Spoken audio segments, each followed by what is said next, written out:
Olá, muito boa noite. Está no ar a retrospectiva internacional 2025 de O Tempo News. Um ano em que o mundo ficou mais caro, mais tenso e, em muitos momentos, à beira de novas crises globais. Hoje, a gente vai relembrar os principais acontecimentos que mexeram com a política, com a economia, a geopolítica internacional. Se prepara aí, porque tem tarifaços, sanções, guerra, conflitos e muita instabilidade pelo caminho.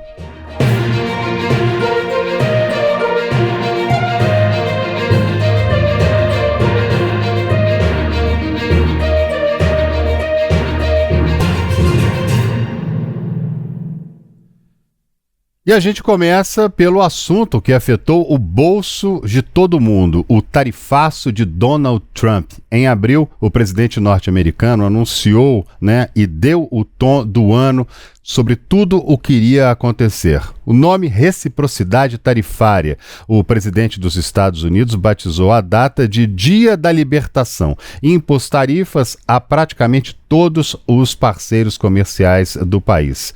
O mínimo generalizado foi de 10%. Entre idas e vindas de Trump, investidores, claro, criaram até uma brincadeira com o nome tudo, TACO, sigla para Trump Always Chickens Out. Ou seja, numa tradução livre, Trump sempre sai correndo.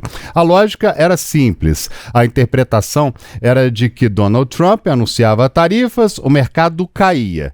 Quando ele recuava, as ações subiam, lucro garantido para quem comprou na baixa. Aqui no Brasil, ainda em janeiro, o presidente Luiz Inácio Lula da Silva já havia feito uma previsão.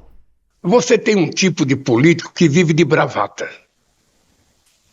Vive de bravata. Então, o presidente Trump, ele fez a campanha dele assim. Ele agora tomou posse e já anunciou, ocupar a Groenlândia. Já anunciou anexar o Canadá. Já anunciou mudar o nome do Golfo do México para o Golfo da América. Já anunciou reocupar o Canal do Panamá. Ou seja, sinceramente, nenhum país, por mais importante que seja, pode brigar com todo mundo todo tempo. Pode brigar. Ele tem que saber o seguinte: os BRICS significa praticamente metade da população mundial. Significa quase metade do comércio exterior nesse mundo. E nós temos o direito de discutir, da criação de uma forma de comercialização que a gente não dependa só do dólar. Pois é, e o Brasil entrou forte nessa lista, viu? Começou com uma taxa de 10%, mas em julho Trump anunciou tarifas de até 50% para produtos brasileiros. Ao justificar, citou Jair Bolsonaro e chamou o processo contra o ex-presidente de vergonha internacional. Em uma carta ao presidente Lula, Trump acusou o Brasil de cercar ou de cercear a liberdade e deu detalhes sobre as tarifas. Prezado senhor presidente, conheci e tratei com o ex-presidente Jair Bolsonaro e o respeitei muito, assim como a maioria dos outros líderes de países. A forma como o Brasil tem tratado o ex-presidente Bolsonaro, um líder altamente respeitado em todo o mundo durante o seu mandato, inclusive pelos Estados Unidos, é uma vergonha internacional. Esse julgamento não deveria estar ocorrendo, é uma caça às bruxas que deve acabar imediatamente. Em parte devido aos ataques insidiosos do Brasil contra eleições livres e à violação fundamental da liberdade de expressão dos americanos, como demonstrado recentemente pelo Supremo Tribunal Federal do Brasil, que emitiu centenas de ordens de censura secretas e ilegais a plataformas de mídia social dos Estados Unidos, ameaçando-as com multas de milhões de dólares e expulsão do mercado de mídia social brasileiro. A partir de 1º de agosto de 2025, cobraremos do Brasil uma tarifa de 50% sobre todas e quaisquer exportações brasileiras enviadas para os Estados Unidos, separada de todas as tarifas setoriais existentes. Mercadorias transbordadas para tentar evitar essa tarifa de 50% estarão sujeitas a essa tarifa mais alta.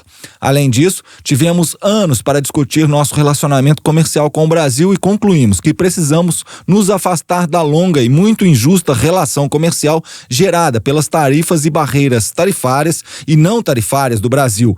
Nosso relacionamento tratamento, infelizmente, tem estado longe de ser recíproco. Por favor, entenda que os 50% são muito menos do que seria necessário para termos igualdade de condições em nosso comércio com o seu país, e é necessário ter isso para corrigir as graves injustiças do sistema atual. Como o senhor sabe, não haverá tarifa se o Brasil ou empresas dentro do seu país decidirem construir ou fabricar produtos dentro dos Estados Unidos. E, de fato, faremos todo o possível para aprovar rapidamente, de forma profissional e rotineira, em outras palavras, em questão de semanas. Se por qualquer razão o senhor decidir aumentar suas tarifas, qualquer que seja o valor escolhido, ele será adicionado aos 50% que cobraremos. Por favor, entenda que essas tarifas são necessárias para corrigir os muitos anos de tarifas e barreiras tarifárias e não tarifárias que causaram esses déficits comerciais insustentáveis contra os Estados Unidos. Esse déficit é uma grande ameaça à nossa economia e, de fato, à nossa segurança nacional. Além disso, devido aos ataques contínuos do Brasil às atividades comerciais digitais de empresas americanas, bem como outras práticas comerciais desleais, estou instruindo o representante de comércio dos Estados Unidos, Jameson Greer, a iniciar imediatamente uma investigação da seção 301 sobre o Brasil. Se o senhor desejar abrir seus mercados comerciais até agora fechados para os Estados Unidos e eliminar suas tarifas, políticas não tarifárias e barreiras comerciais, nós poderemos, talvez, considerar um ajuste nesta carta. Essas tarifas podem ser modificadas para cima ou para baixo, dependendo do relacionamento com seu país. O senhor nunca ficará decepcionado com os Estados Unidos da América. Muito obrigado por sua atenção a esse assunto. Com os melhores votos, sou, atenciosamente, Donald Trump, presidente dos Estados Unidos da América. Gente, e numa entrevista a repórteres americanos, Donald Trump voltou a falar sobre o ex-presidente Bolsonaro.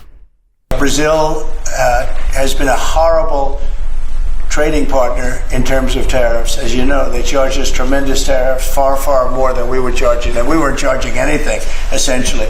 And Brazil has some very bad laws happening where they took a president and they put him in jail, or they're trying to jail him. And I happen to know the man, and I will tell you, I'm pretty good at people. I think he's an honest man. I think what they've done, this is this is really a political execution that they're trying to do with Bolsonaro.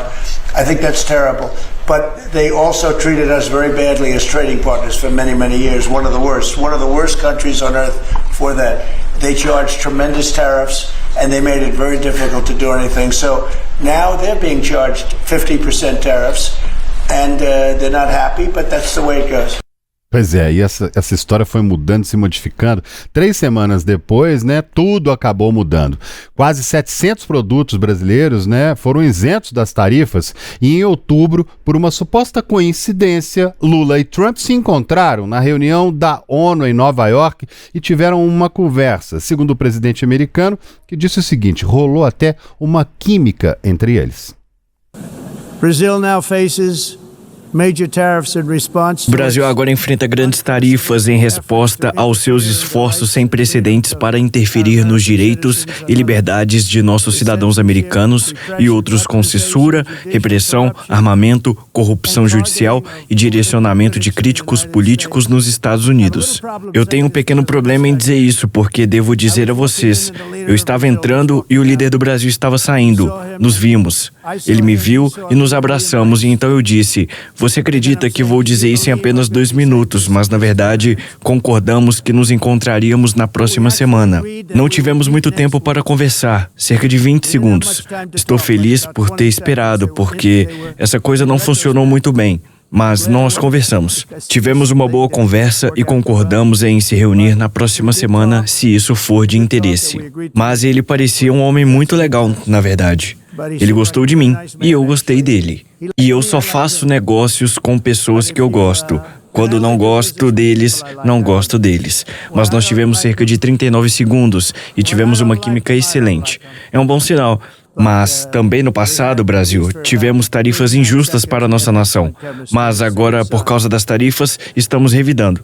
E nós estamos batendo de volta com muita força.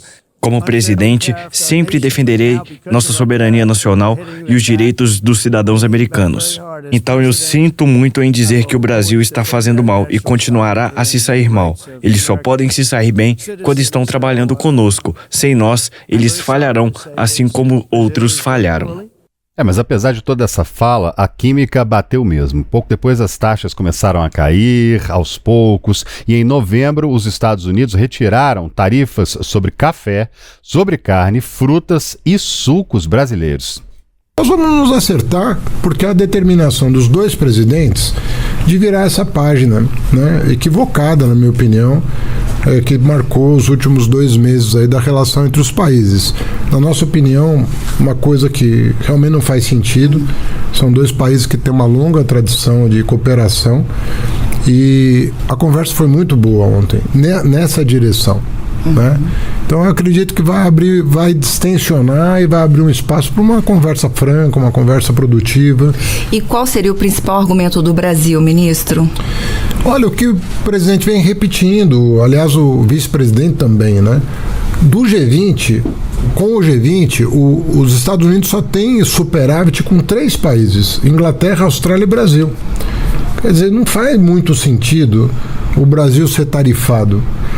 Depois, a América do Sul, né, é a única região deficitária com os Estados Unidos.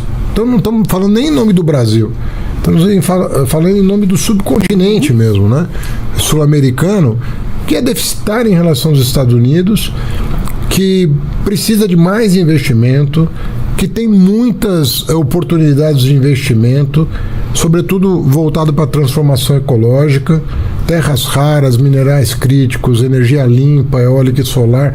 Nós temos um conjunto de oportunidades aqui voltados para industrializar o país, atrair investimentos. Então eu creio que dá para ter uma agenda ganha-ganha. Aqui no Tempo News, no mês de novembro, o professor de Relações Internacionais da Escola Superior de Propaganda e Marketing, Ricardo Leães, analisou o atual cenário e lembrou que a inflação nos Estados Unidos foi um dos motivos da redução das tarifas. É importante a gente lembrar que o Trump ele se elegeu com a promessa de controlar a inflação e de baixar o custo de vida.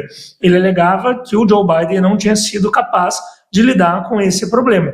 Pois bem, como o tarifaço é o seu principal instrumento de política externa, é óbvio que esse objetivo acaba sendo impossível de atingir, porque a elevação dessas tarifas, ela faz com que o preço desses produtos aumente nos Estados Unidos. A gente já está observando isso em relação ao café e à carne, por exemplo. Até na semana passada, o Scott Bessent, um dos ministros, um dos secretários do Trump, chegou a apresentar as causas mais absurdas, mais estapafúrdias para justificar o aumento do preço da carne, quando a gente sabe que a verdadeira razão é justamente o tarifaço. O Donald Trump está enfrentando uma impopularidade crescente e talvez por conta disso ele está vendo que precisa retornar, precisa de alguma forma dar um passo atrás. Até porque há indicativos de que a Suprema Corte talvez considere que o tarifaço do Donald Trump é ilegal. E se isso acontecer, claro que ela vai colocar um termo às pretensões do presidente dos Estados Unidos. Então deixa eu chamar para entrar em campo aqui a nossa colega editora de política de O Tempo em Brasília, Luciene Landim. Muito boa noite para você, tudo jóia por aí? Tudo certo por aqui, André. Boa noite para você, boa noite para todo mundo que acompanha a gente aqui.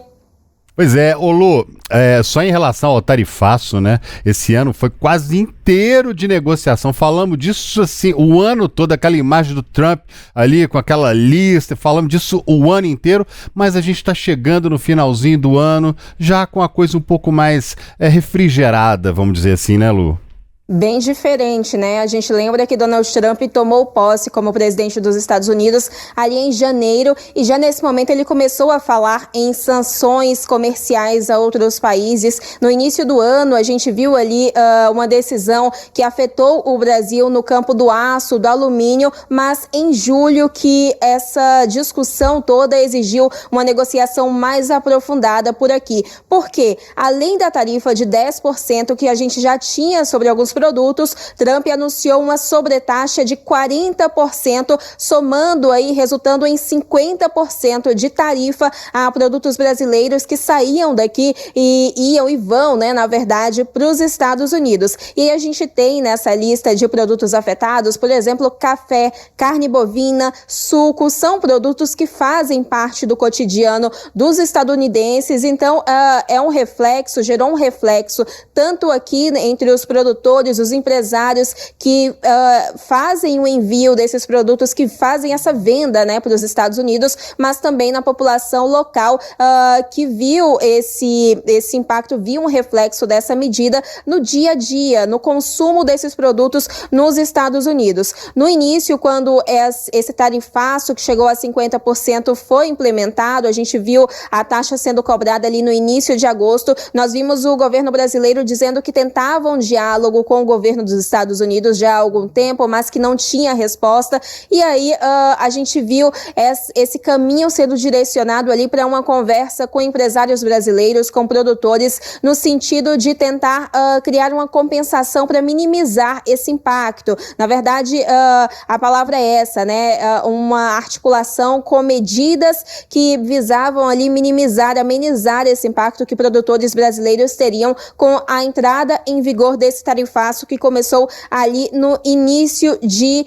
agosto, inclusive para retirar, tentar não ter tanto impacto no custo extra que esses produtores teriam para enviar esses produtos aos Estados Unidos, inclusive para fazer alguma coisa com os produtos que não seriam mais enviados justamente por conta desse custo da logística nessa mudança da relação comercial entre o Brasil e Estados Unidos. Tudo isso foi alvo ali de uma articulação inicial. A gente viu, inclusive, ali no mês de julho, o presidente Lula designando o vice-presidente Geraldo Alckmin para comandar essa negociação. Alckmin, que também ocupa o cargo de ministro da Indústria, Comércio e Serviços, ele não atua somente ali na vice-presidência e por isso ele comandou bastante dessa negociação. No campo diplomático, nós vimos uma atuação do Ministério das Relações Exteriores, comandado pelo chanceler Mauro Vieira. Todos esses campos, claro, entraram em prática, mas nos meses seguintes nós vimos a situação sendo amenizada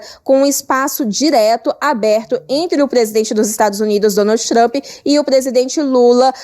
Isso a gente cita, até foi falado agora há pouco, que um diálogo entre os dois começou a se desenhar ali no corredor da ONU, na Assembleia Geral da ONU, em setembro. Eles que se esbarraram ali enquanto Lula saía do palco e Trump entrava. A partir dali combinaram uma conversa, um encontro. Primeiro falaram por telefone, depois se encontraram pessoalmente na Malásia no mês de outubro. Claro, o governo Lula atribui a essa negociação uma queda gradual, uma retirada que a gente teve gradualmente dessas tarifas. Primeiro ali parte das tarifas, depois a gente viu outros produtos entrando nessa lista que ficaria de fora dessa sobretaxa, tudo isso sendo articulado até o final desse ano, né? Até que essa relação comercial ela fosse melhorada aí entre o Brasil e Estados Unidos. É isso aí, Lulandim. Agora, o fato é que depois de tudo isso que aconteceu,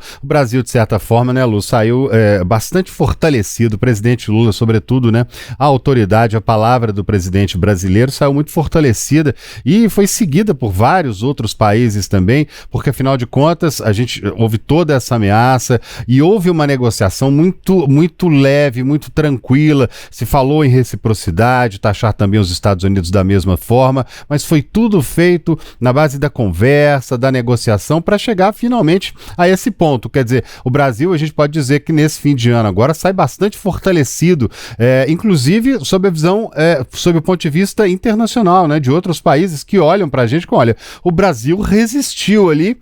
E não é que deu certo, né, Lu? Justamente com Donald Trump, o todo-poderoso norte-americano, né, Lu? Exatamente, até porque quando a gente lembra a carta que foi divulgada por Donald Trump anunciando esse tarifaço de 50%, essa sobretaxa de 40%, que na verdade culminou nesse tarifaço de 50%, nós tivemos algumas questões políticas envolvidas ali, né? Trump citou diretamente Jair Bolsonaro, que na época enfrentava ainda a ação penal por tentativa de golpe de Estado no Supremo Tribunal Federal. O presidente dos Estados Unidos também citou a questão de redes sociais, lembrando que a Justiça brasileira assinou diversas ordens para remoção de conteúdo criminoso nas redes sociais. Isso tudo foi alvo de um atrito com o presidente dos Estados Unidos e citado nessas cartas, nessas declarações com sanções ao Brasil. Mas desde o início a gente viu também o presidente Lula declarando que o governo brasileiro não ia se curvar a, por exemplo, aceitar qualquer interferência na justiça, por exemplo, nessa ação penal que mirava Jair Bolsonaro antes mesmo da condenação do ex-presidente. O governo brasileiro iniciou até uma campanha tendo soberania como lema, mudou ali o slogan do governo, colocando justamente essa questão de que o Brasil não se curvaria a pressões externas para deixar realmente uma interferência mexer no curso de processos. Tudo isso foi sendo tratado, foi uma negociação, a gente viu Trump e Lula sentando para uma conversa pessoalmente quando os dois se encontraram em um território neutro, foi na Malásia, não foi nem no Brasil e nem nos Estados Unidos. O presidente brasileiro não viajou para Washington, que é a capital do país norte-americano, para tratar sobre esse assunto. Tudo isso influenciou bastante, claro, e principalmente nesse encontro ali no corredor da ONU, isso foi completamente inesperado, até mesmo para a diplomacia brasileira. Quem estava atuando ali nessa negociação, tentando um contato para uma solução com o governo dos Estados Unidos, não esperava essa atitude tão aberta de Trump naquele momento, né? Foi o presidente dos Estados Unidos que teve a atitude de, quando pegou o microfone ali na Assembleia Geral da ONU, um evento que tem um espaço global, é um evento que a gente tem a união ali, a participação de vários países. Não era esperado que Trump falasse sobre Lula ali, principalmente para dizer que os dois tiveram uma química ali no corredor, nesse encontro que durou segundos ali nos bastidores. Tudo isso mudou, claro, foi moldando, inclusive, essa relação que o Brasil passou a ter, na verdade, que os Estados Unidos passaram a ter com o Brasil depois desse momento, né? Tudo isso terminou, claro, nessa negociação que acabou sendo muito favorável para o Brasil nesse ponto de soberania, de não aceitar uma interferência em processos que dizem respeito aqui ao Brasil, como, por exemplo, no judiciário, em ações penais que tramitam no judiciário, incluindo tanto essa da tentativa de golpe de Estado, como também que mexem aí, que tratam com redes sociais, com decisões que miram ali perfis de investigados, que têm conteúdos com teor considerado criminoso pela justiça. Tudo isso foi articulado nesse mesmo conjunto, nesse cenário que terminou sim com o Brasil conseguindo reforçar essa posição de soberania frente à pressão exercida ali no início por Donald Trump. É isso, Lu, daqui a pouquinho a gente volta a falar, mas olha, gente, a guerra comercial mais pesada foi com a China ao longo desse ano, viu? Tarifas, retaliações, terras raras, soja e até ameaça de taxação de 100%. O conflito só esfriou mesmo em outubro, quando Trump e Xi Jinping acordaram uma redução parcial das tarifas e a manutenção do fornecimento de terras raras. E ainda tem muita informação aqui para você hoje, porque 2025 também foi marcado por uma palavra difícil, só que pesada: Magnitsky. A lei americana foi usada para sancionar autoridades brasileiras depois da suspensão do Rainbow no Brasil, determinada pelo ministro Alexandre de Moraes. Contas bloqueadas, bens retidos e vistos cancelados foram impostos ao ministro. A medida atingiu também ministros do Supremo, o Procurador-Geral da República e membros do alto escalão. Vamos então relembrar como foi a sanção da lei Magnitsky. Hoje, o Escritório de Controle de Ativos Estrangeiros do Departamento do Tesouro dos Estados Unidos está sancionando o ministro do Supremo Tribunal Federal brasileiro, Alexandre de Moraes, que usou sua posição para autorizar detenções arbitrárias antes do julgamento e suprimir a liberdade de expressão. A ação de hoje é tomada com base na ordem executiva 13.818, que complementa e implementa a Lei Global Magnitsky de responsabilização por direitos humanos e mira autores de graves abusos de direitos humanos ao redor do mundo. A ação segue a revogação do visto de Moraes e de seus familiares imediatos pelo Departamento de Estado dos Estados Unidos em 18 de julho de 2025 por sua cumplicidade em apoiar a campanha ilegal de censura contra pessoas dos Estados Unidos em solo americano.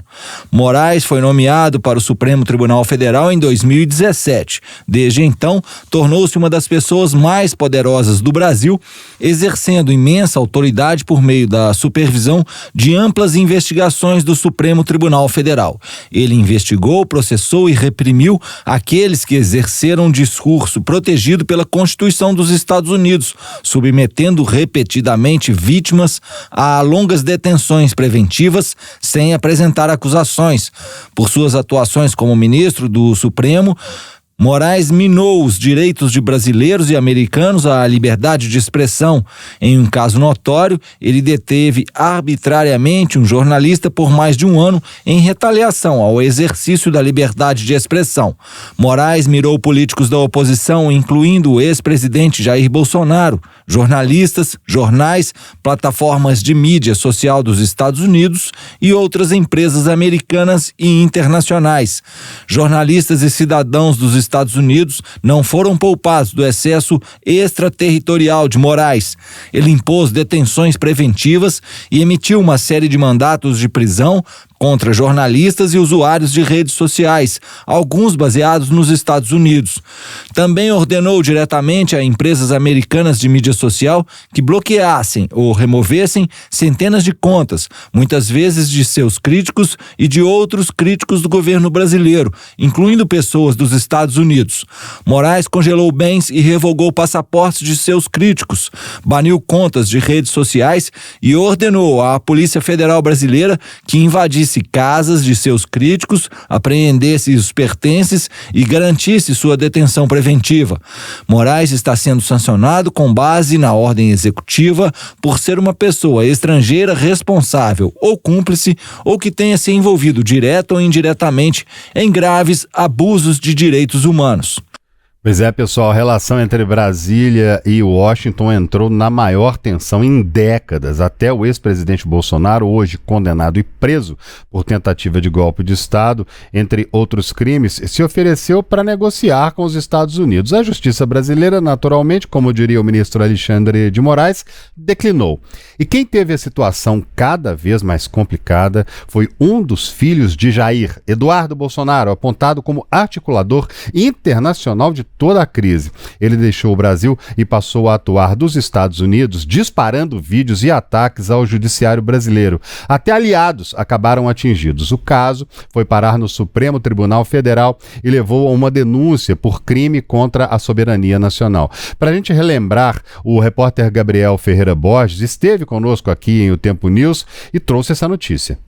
Agora, com a conclusão do julgamento do acolhimento da denúncia da PGR, a Procuradoria-Geral da República, o inquérito ele se torna uma ação penal e entra em uma nova fase no Supremo Tribunal Federal, o STF. A partir de agora, ele entra na fase de instrução, que é onde o ministro relator, Alexandre de Moraes, e o STF vão tentar colher novos indícios, novas provas da acusação de coação à justiça contra o deputado federal Eduardo Bolsonaro, do PL de São Paulo. Lembrando que o julgamento da primeira turma do STF foi concluído nesta quarta-feira, mas a turma já havia chegado à unanimidade no último dia 15 de novembro, um dia após o início do julgamento, quando os ministros Flávio Dino e Cristiano Zanin e a ministra Carmen Lúcia seguiram o voto do relator Alexandre de Moraes, para tornar Eduardo Bolsonaro réu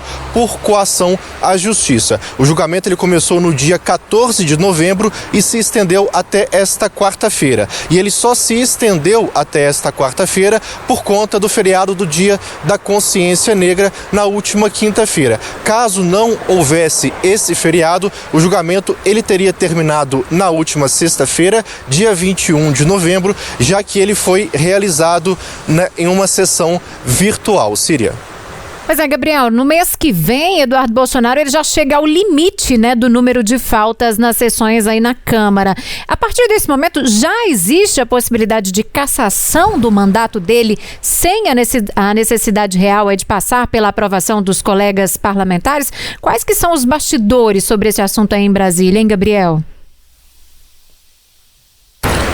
Bom, Síria, pelo menos na teoria há essa possibilidade a partir do momento que ele extrapolar o mínimo de faltas permitidas para um deputado federal. Conforme rege a lei, neste caso especificamente, né, de extrapolar o número de faltas mínimas que um deputado federal pode ter, a mesa, ela pode declarar, a mesa diretora da Câmara dos Deputados, né, que tem como presidente o Hugo Mota, ela pode declarar por ofício, ou seja, por iniciativa própria, a perda do mandato do deputado federal, ou então a partir de uma representação de um partido que tenha representação na Câmara dos Deputados, né, que tenha deputados federais eleitos. Só que nos bastidores, a apuração da nossa setorista de Congresso Nacional, Lara Alves, é de que não há perspectiva de que o mandato do deputado Eduardo Bolsonaro seja cassado, seja declarado perdido ainda neste ano. Lembrando que há poucas semanas atrás,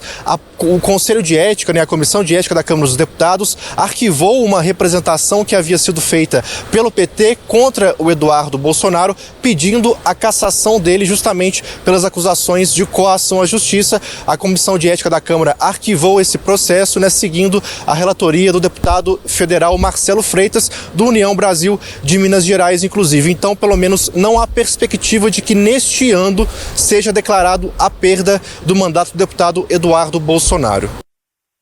Pois é, né, gente? A gente está vendo aí o deputado Eduardo Bolsonaro, a gente estava relembrando com o Gabriel Ferreira Borges como é que foi o caso começando ali, as informações foram chegando sobre o que poderia acontecer com ele e agora no finalzinho do ano a repercussão geral chegou realmente já em dezembro, voltando com a Lu Landim em Brasília. Lu, afinal de contas, tivemos depois disso um desfecho, né? Mandato cassado de Eduardo Bolsonaro por faltas, o que para ele pode ter sido até interessante, porque continua mantendo os direitos políticos e se voltar para o Brasil. E se não tiver uma condenação, talvez consiga até se candidatar a alguma vaga pública no ano que vem, né, Lu?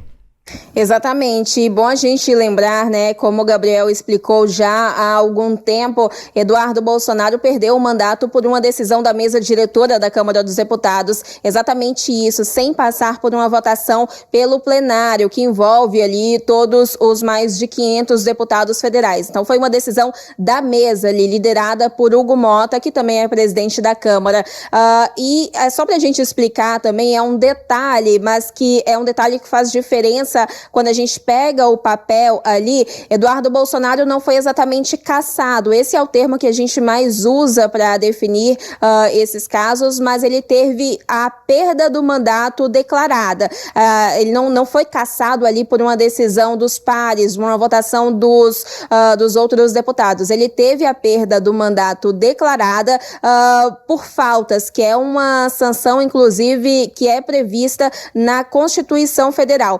Eduardo Bolsonaro, que está nos Estados Unidos desde o final de fevereiro, essa mudança dele que ficou pública ali no mês de março. No início ele chegou até a pedir uma licença do mandato, mas essa licença acabou ali, há quem diga que acabou em julho, que foi o prazo final oficial, mas tem gente que conta ali que o recesso parlamentar de julho pausou esse afastamento e estendeu um pouco o fim dessa licença para o início de agosto. agosto, mas fato é que ele acumulou as faltas necessárias depois desse período para perder o mandato. E o trecho da Constituição que garante isso diz exatamente que o deputado ou senador vai perder o mandato se deixar de comparecer a 1/3 das sessões ordinárias da Casa, que representa em cada sessão legislativa do ano, que é a do ano em vigor. Então, o entendimento foi de que Eduardo Bolsonaro deixou de comparecer, ou seja, faltou a mais de 1/3 das sessões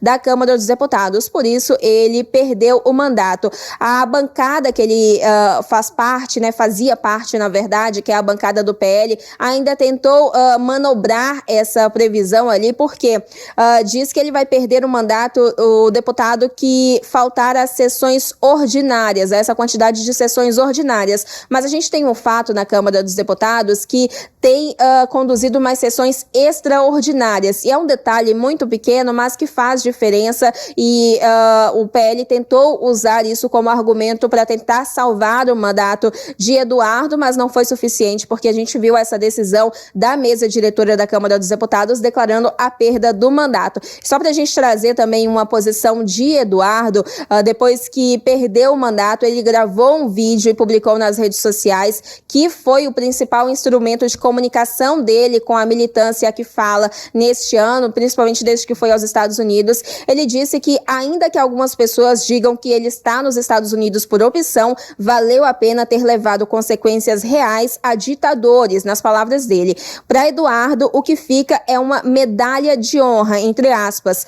O ex-deputado também disse ter certeza de que essa história ainda não acabou, citou que durante as eleições de 2022 pediu votos para outros candidatos a deputado federal por São Paulo para fazer uma bancada grande, e que atingiu o objetivo dele porque jogou para o grupo e não individualmente. Então, essa foi a manifestação de Eduardo Bolsonaro após essa decisão que declarou a perda do mandato dele, a perda da vaga de deputado federal que ele conseguiu nas urnas nas eleições de 2022. Lu, você sempre com a gente aí, daqui a pouquinho a gente volta a falar. Pois é, Eduardo Bolsonaro, né, depois de tudo, ameaças, xingou ministro, falou que chegaram a falar em mandar porta-aviões para o litoral brasileiro, falaram em várias coisas, mas aos poucos o tempo foi passando, ele foi mudando, modificando, e o que acabou acontecendo? Acabou perdendo o mandato. A gente vai entrar agora sobre assuntos internacionais, mas antes, só para concluir, quer dizer, ficou todo esse problema envolvendo Eduardo Bolsonaro, e no final das contas ele perdeu o mandato, e também Alexandre Ramagem, que foi condenado por tentativa de golpe a 16 anos de cadeia aqui no nosso país. E, gente, no leste europeu, a guerra entre Rússia e Ucrânia entrou no 4º ano sem uma solução à vista. 2025 foi marcado por avanços lentos em direção à paz. No campo de batalha, ataques com drones, coisas que a gente nunca via, e mísseis, e milhares de civis atingidos. A Ucrânia seguiu dependendo do apoio militar do Ocidente. A Rússia, mais isolada, aprofundou parcerias com China, Irã e Coreia do Norte. Negociações de paz até que aconteceram, só que sem resultados concretos de verdade.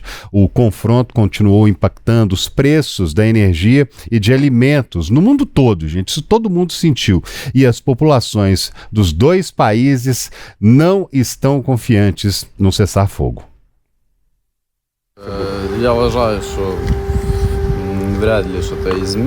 Não acho que nada vai mudar. Talvez esperamos que algo mude. Estou na guerra há vários anos. Costumávamos prestar atenção a essas notícias, mas agora há reuniões o tempo todo. E não sei. Não acho que nada vai mudar. As coisas estão ficando cada vez piores na linha de frente. É por isso que não acho que nada vai mudar.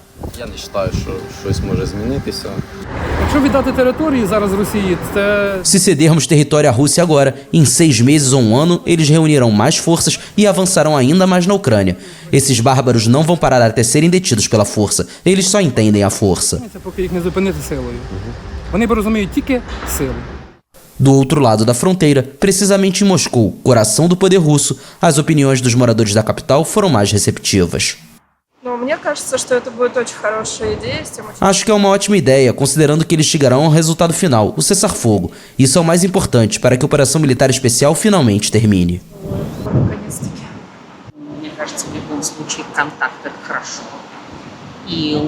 Acho que o contato é um bom sinal em qualquer caso.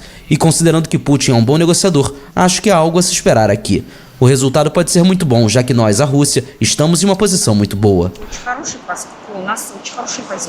Já no Oriente Médio, o confronto entre Israel e Hamas segue com uma ferida aberta para todo mundo assistir o que está acontecendo. Em 2025, a faixa de Gaza viveu uma das maiores crises humanitárias da história. Bombardeios, falta de água, comida e atendimento médico. A comunidade internacional, inclusive, passou mais um ano inteiro cobrando um cessar-fogo. Israel, por outro lado, manteve a ofensiva, alegando direito à defesa, enquanto o Hamas continua usando civis como escudos. Isso segundo Tel Aviv. Os Estados Unidos seguiram como principal aliado de Israel. Por outro lado, países árabes e organizações internacionais permaneceram aumentando a pressão por uma solução política em mais um ano sem paz na região. Em setembro, o primeiro-ministro de Israel, Benjamin Netanyahu, se encontrou com Donald Trump, mas até os especialistas foram cautelosos em dizer que o confronto de Israel na faixa de Gaza tenha tido um momento de paz. Eu avalio com bastante cautela, né? Até porque outros esforços, né, que foram realizados a partir dos Estados Unidos acabaram não conseguindo levar a paz ali entre Israel e Palestina, né, ali, especialmente na guerra em Gaza.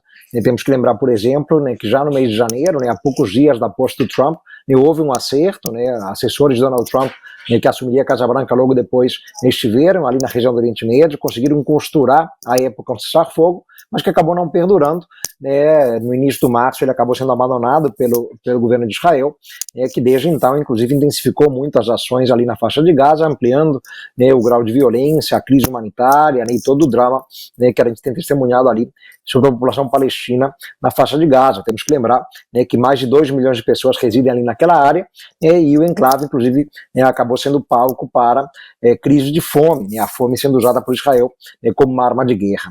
Então, né, eu avalio com bastante cautela, né, sem muito otimismo, né, esse novo encontro. Não é a primeira vez que os dois se encontram na Casa Branca, né? Aliás, lembremos que o primeiro líder internacional a se encontrar com o Trump, né, neste novo mandato de Donald Trump foi o Netanyahu. Ele já voltou depois, né, à Casa Branca, esteve hoje mais uma vez, né, em nenhum desses encontros de fato se conseguiu alcançar uma paz definitiva, né? Preocupa, por exemplo, né, que os dois líderes compartilhem, né, da ideia, né, de que a garantia da estabilidade ali na área, né, passa pela saída dos palestinos da faixa de Gaza, né? O próprio Donald Trump chegou já a sugerir, né, a criação de uma espécie de uma riviera do Oriente Médio ali na faixa de Gaza, né, numa analogia, né, àquela região da França, né? Então é difícil a gente imaginar uma paz sendo consolidada. Israel parece disposto a levar o conflito às últimas consequências, né, o que pode ter um custo humanitário muito significativo ainda. E 2025 também foi um ano de perdas. Uma delas foi Jorge Mário Bergoglio, o Papa Francisco, que morreu aos 88 anos na madrugada do dia 21 de abril. O período do pontificado dele, de 12 anos, foi marcado pela popularidade entre os fiéis e pela resistência feroz dentro do catolicismo ao projeto de reformas que ele queria implementar. Desde o início de fevereiro, o Papa vinha sofrendo com uma bronquite e chegou a precisar interromper a leitura de um discurso durante uma audiência geral, semanal, dividindo as dificuldades, mostrando muitas dificuldades para respirar, né, gente? As pregações desse pontífice, aliás, do neoliberalismo, contra o neoliberalismo, destacaram reivindicações por maior justiça social, proteção da natureza e defesa dos migrantes que fogem das guerras e também da miséria. E o Papa Leão XIV foi eleito o novo líder mundial da Igreja Católica. O cardeal, americano Robert Francis Prevost foi escolhido no dia 8 de maio, como ocorreu na eleição dos papas Francisco e Bento XVI. O conclave deste ano levou 2 dias para escolher o novo papa. Numa das principais aparições na Praça São Pedro, em Roma, o Papa Leão XIV saudou os fiéis, que também saudaram o novo papa. La pace sia con tutti voi.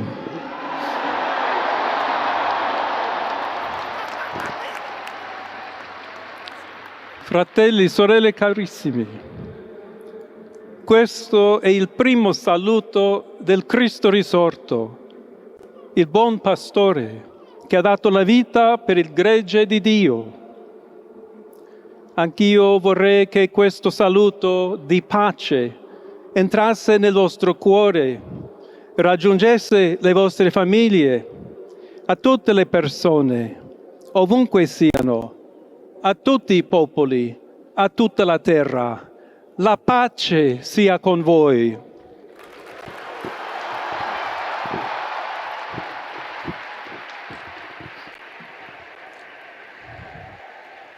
Gente, esse ano de 2025, né, a perda do Papa Francisco e mais uma mudança de Papa aí, mais uma mudança do líder mundial da Igreja Católica. E entre confrontos internacionais, guerras, desentendimentos, tarifaço, lei Magnitsky, sanções, Donald Trump, presidente Lula, Xi Jinping, toda essa confusão, esse ano de 2025 já entrou para a história também como ano da tecnologia. Especialistas do mundo todo apontam 2025 como um marco na transição definitiva da inteligência artificial, que só criava conteúdo, né, capaz de trazer ali diversão, brincadeira, mas agora é capaz de executar tarefas complexas, do começo até o fim. É a virada silenciosa mais profunda dessas que acontecem nos últimos anos, que só o tempo confirma, mas tudo o que aconteceu esse ano relacionado à inteligência artificial já mudou a vida de todos nós e vai mudar muito mais daqui para frente.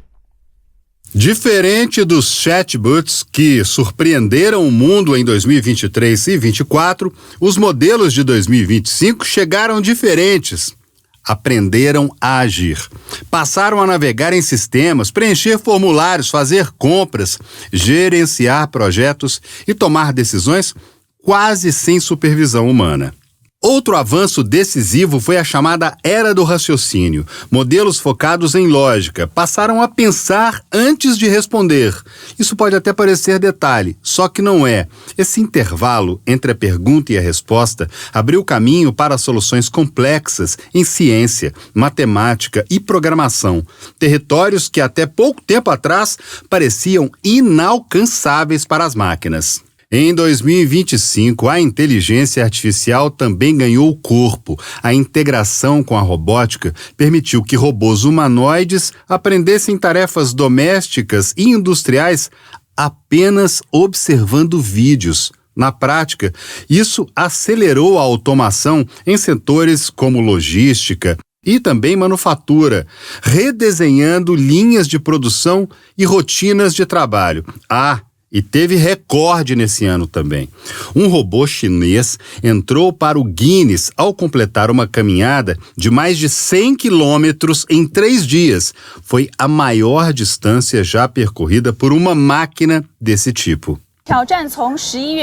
O desafio começou em 10 de novembro e foi até o dia 13, totalizando 56 horas. Com 15 trocas de bateria e 2 pausas, o Agibot viajou com sucesso do ponto de partida no Lago Jingji e Suzhou até o destino final no Bunde, em Xangai. Após a verificação dos registros, a distância oficial válida foi confirmada como sendo de 106,286 quilômetros, estabelecendo com sucesso um novo recorde mundial. E ao mesmo tempo, governos correram para garantir mais soberania tecnológica.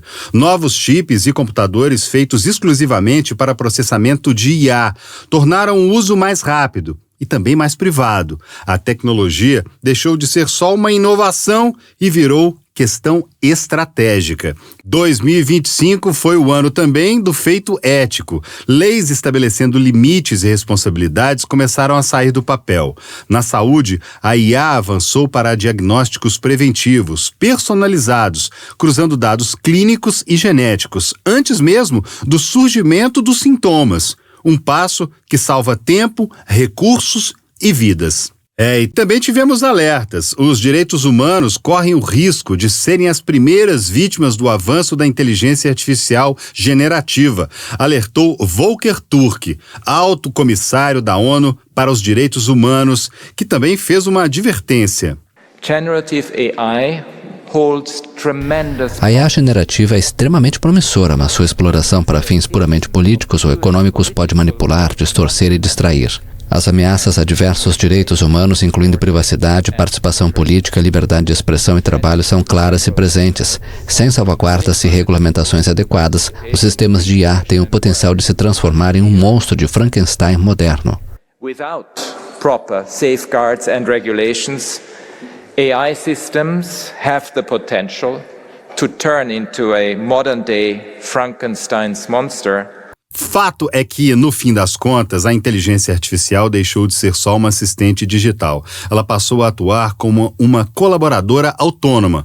Uma mudança que já transforma o mercado de trabalho, a economia e a forma como nós nos relacionamos com a tecnologia. Ainda há incertezas no horizonte, mas uma coisa está muito claro. Poucas ferramentas criadas pela mente humana tiveram ou terão um impacto tão profundo quanto a inteligência artificial. É assustador, né, gente? Imaginar um robô, a impressão que dá é de que aquilo ali é feito de uma forma assim, não, é virtual, aquilo ali não existe, é um videogame. Não, só que a gente está vendo isso acontecer. Imagina, poucos anos atrás, a gente imaginar que um robô ia andar 100 quilômetros ali, trocando bateria, e essa inteligência artificial toda é assustador. Vamos ver o que vem por aí, né? Espero que seja para melhorar a nossa vida. 2025, né, mostrou que o mundo está mais conectado, mas também mais frágil, né? Guerras tarifárias, confrontos armados, sanções internacionais e uma economia global em constante tensão. E aqui no Tempo News a gente segue de olho em tudo isso que está acontecendo, sempre com informações contextualizadas e tudo com um jeito claro, descontraído, às vezes até de trazer essas histórias que impactam a vida de todos nós. Lulandim, um ano foi desafiador para você também aí em Brasília, para toda a nossa equipe, né, Lu? Pois é, e 2026 promete, né, André? É bom lembrar, ano de eleição, eleições gerais, inclusive vamos ter aí escolha de deputados, senadores, governadores, também do presidente da República. Um ano que promete também é pra gente aqui na cobertura jornalística, especialmente para quem cobre política. Estaremos aqui sempre trazendo muita informação, conteúdos de qualidade, com contexto, tudo muito bem explicado para quem nos acompanha aqui no Tempo News, né? É isso aí, Lu, muito obrigado, viu? E um excelente Natal para todos vocês aí em Brasília, para toda a nossa equipe. Obrigada, Feliz Natal para você, para todo mundo que acompanha a gente, uma boa noite. Boa noite. É isso aí, gente. Muito obrigado também pela sua companhia ao longo desse ano aqui no Tempo News. A gente agradece muito, ficamos muito felizes com a nossa audiência. Chegamos a mais de 1.100.000 inscritos aqui no canal, ou seja, a gente está falando com muita gente. Por isso a nossa responsabilidade cresce a cada momento, a cada palavra que a gente traz aqui para vocês, tudo muito bem apurado por uma das melhores equipes de jornalismo desse país, a equipe de O Tempo. Um Feliz Natal para todos, uma excelente noite. Amanhã a gente tem mais notícia. Até lá.